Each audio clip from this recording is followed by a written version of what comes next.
కొత్త తెలంగాణ ప్రభుత్వం ఎలా ఉంది?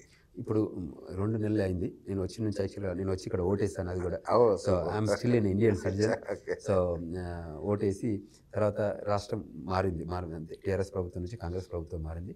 సో వాళ్ళు 60 days 90 days టైంలో నడుస్తుంది కాబట్టి కరెక్షన్ టైం నడుస్తుంది. అంటే వాళ్ళ సీఎం సెటిల్మెంట్ కాలేదు, అంటే మినిస్ట్రీ కూడా డిస్ట్రిబ్యూషన్ ఇదంతా జరుగుతుంది కదా ఇంకా. సో వాళ్ళకు కూడా కొంచెం టైం ఇస్తే వాళ్ళు కూడా అంటే సెటిల్, అంటే ఇంతకుముందు ఎక్స్పీరియన్స్ ఉన్న మినిస్టర్సే ఉన్నారు. అంటే ఇంతకుముందు మినిస్టర్గా కంబైన్డ్ ఆంధ్రప్రదేశ్లో పనిచేసిన వాళ్ళు ఉన్నారు కాబట్టి I hope they will do good.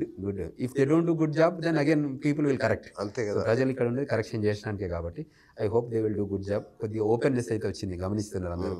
అసెంబ్లీకి వెళ్ళాను నేను, కౌన్సిల్కి వెళ్ళాను, తర్వాత సెక్రటరియట్కి వెళ్ళాను. So at least people are going to coming and going జరుగుతుంది, అక్కడ యాక్టివిటీ జరుగుతుంది. సో మీట్ అండ్ గ్రీట్స్ జరుగుతున్నాయి. తర్వాత దే ఆర్ వెల్కమింగ్ ఇప్పుడు నా, అంటే యాక్సెసిబిలిటీ పెరిగిందని చెప్తున్నారు అక్కడ ఉన్న వాళ్ళు, which is good for them.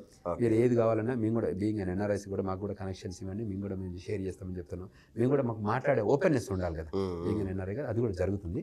మేము మళ్ళీ రివ్యూ చేస్తాం ఒక 6 monthsకో, మళ్ళీ 1 yearకో అడుగుతాం.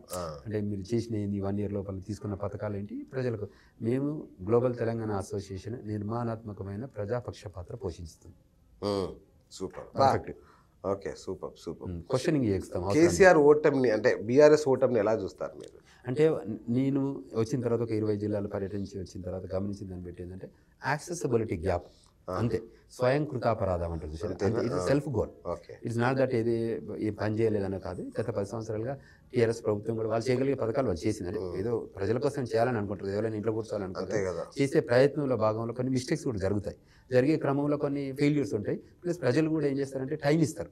డెమోక్రసీ ప్రాసెస్లో యాంటీ ఇన్కంబెన్సీ కూడా ఉంటుంది. వాళ్ళు చేసే కార్యక్రమాల్లో కానీ అంటే మీద ఒపీనియన్ మారచ్చు. ఒక ఎలక్ట్ చేసుకున్న ఎమ్మెల్యే మీద 5 ఏళ్ళ తర్వాత డిఫరెంట్ ఒపీనియన్ రావచ్చు. తర్వాత చేసిన యాక్టివిటీస్ మీద వీళ్ళ ఎక్స్పెక్టేషన్ పెరగచ్చు, వాళ్ళ ఎక్స్పెక్టేషన్ తగ్గొచ్చు. ఇటువంటి గ్యాప్ వచ్చింది. సో అందులో తర్వాత యాక్సెసిబిలిటీ ఇష్యూ ఉండే అన్నట్టు. అందరికీ ఇంటిగ్రేట్ చేయలేకపోయారు. అంటే ప్రభుత్వంలో అందరి భాగస్వామ్యం ఉండేటట్టు చేయగలిగితే. ఇప్పుడు జేఏసీ ఉండేది, తెలంగాణ రాష్ట్రం కోసం ఎట్లా కొట్టాడాము. పథకాలు డిస్ట్రిబ్యూషన్ చేసేటప్పుడు కూడా మీరు జేఏసీ ద్వారా ఒక మీటింగ్ లాగా పెట్టి ఈ పథకం ఏమంటారు మీరు అని అడిగి మళ్ళీ డిసిషన్ మనమే చేసుకున్నాం. అట్లీస్ట్ పబ్లిక్ అరే ఇది భాగస్వామ్యం ఉంచాము, మీరు రేపు పథకం ఫెయిల్ అవుతారో మీరు చెప్తేనే కదా చేసింది, ఇది నా పథకం కాదు కదా. ఎందుకంటే రాష్ట్రం మనందరిది. కరెక్ట్.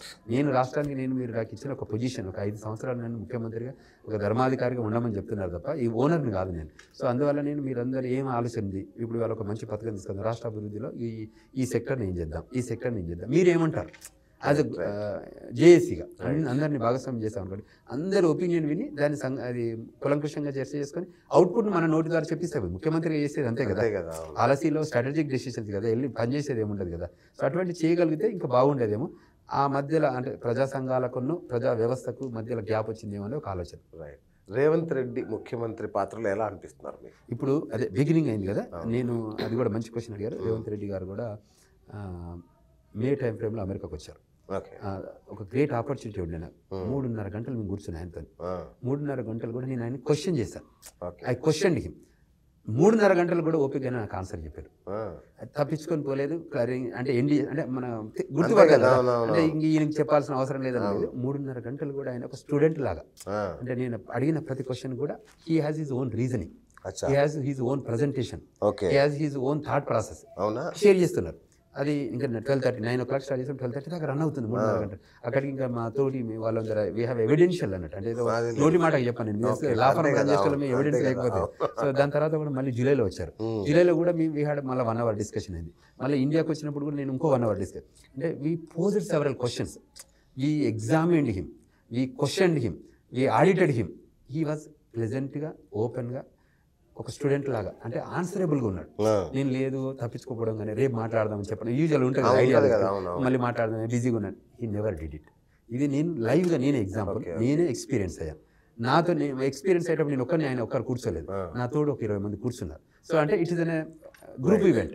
నేను క్వశ్చన్లు అడుగుతుంటూ ఆయన ఆన్సర్ చేస్తూ వాళ్ళందరూ వింటుంటూ వాళ్ళ దాంట్లో కూడా 1-2 క్వశ్చన్లు అడుగుతూ ఒక మంచి డిస్కషన్ అయింది అని షేర్ చేశాడు.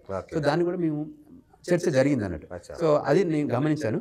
అదే కంటెంట్, అదే నాలెడ్జ్ని కంటిన్యూ చేస్తూ అందరినీ భాగస్వామ్యం చేయాలి. ఇప్పుడు అందరినీ, అంటే ఇప్పుడు ప్రతిపక్షమైన ప్రభుత్వ పక్షమైన కలుపుకొని పోతూ అందరినీ కలిపి ప్రజలకు ఏం కావాలి, తెలంగాణ సమాజం ఏం కోరుకుంటుంది, దాన్ని మీరు డెలివర్ చేశారనుకోండి, ఆటోమేటిక్గా ప్రజలు మిమ్మల్ని గుర్తిస్తారు. అవును, correct. సో అందులో ఇప్పుడు మేము అందరం ఎన్ఆర్ఐ అయినా ప్రజలలో భాగమే కదా. అవును. సో ప్రజలను వెల్కమ్ చెప్పిన రోజులు మనకి ఇబ్బంది లేదు. ఇప్పుడు మన కొన్ని రాష్ట్రాలలో 5 సార్లు ముఖ్యమంత్రి ఉంటున్నారు, 7 సార్లు ముఖ్యమంత్రి ఉంటున్నారు. ప్రజలు యాక్సెప్ట్ చేస్తేనే కదా నేను ఉండాలి ముఖ్యమంత్రి అంటే ఉండలేం కదా. అంతే సో అటువంటి విధానం మీరు మంచిగా పనిచేశారనుకోండి, ఇప్పుడు రేవంత్ రెడ్డి గారు కూడా మంచిగా పనిచేశారనుకోండి, ఆటోమేటిక్గా ప్రజలు రెన్యూ చేస్తారు. ఈ 70 రోజుల ఆయన పాలన మీరు అంటే రాగద్వేషాలకు అతీతంగా విశ్లేషించాలి అంటే ఎట్లా చెప్తారు? ఓపెన్ చేశారు. ఫస్ట్ ఆఫ్ ఆల్ యాక్సెసిబిలిటీ పెరిగింది.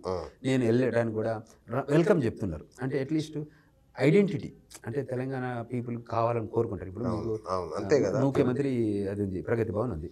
ఏమంటారు, వచ్చిన వాళ్ళు ఏదో చెప్పాలనుకుంటారు, ఏదో తీరుస్తాను. ఇప్పుడు మనం తిరుపతి వెంకన్న దగ్గరికి వెళ్తాం, దేవునికి దండం పెట్టి చేయాలని ఆడ హుండీలో వేసి వస్తాం.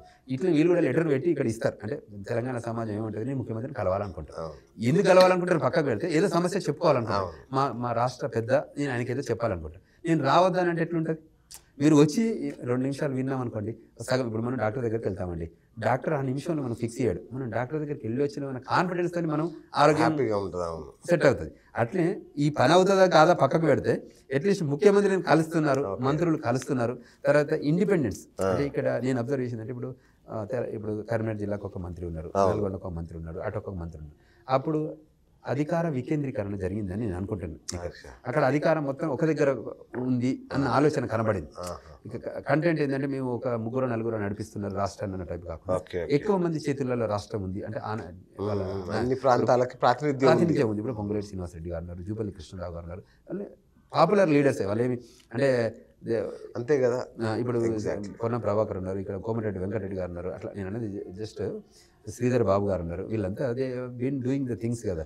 తర్వాత తెలంగాణ ఉద్యమంలో వీళ్ళు భాగస్వామి ఉన్నారు. వీళ్ళు అక్కడ ఢిల్లీలో కొట్లాడుతుంటే నేను ఢిల్లీలో ఉన్నాను కాబట్టి చూశాను కాబట్టి. సో ప్రజల కోసం పనిచేసినరా ఇప్పుడు ఉంది. ఎందుకంటే ఇప్పుడు లెసన్ లర్న్డ్, తెలంగాణ ఇచ్చిన తర్వాత ఇది మొదటి అవకాశం. ఇందులో ఈ 5 ఏళ్ళు చాలా కష్టపడి పనిచేసి మళ్ళీ ప్రజల మన్నన పొందితే ముందుకెళ్తారు.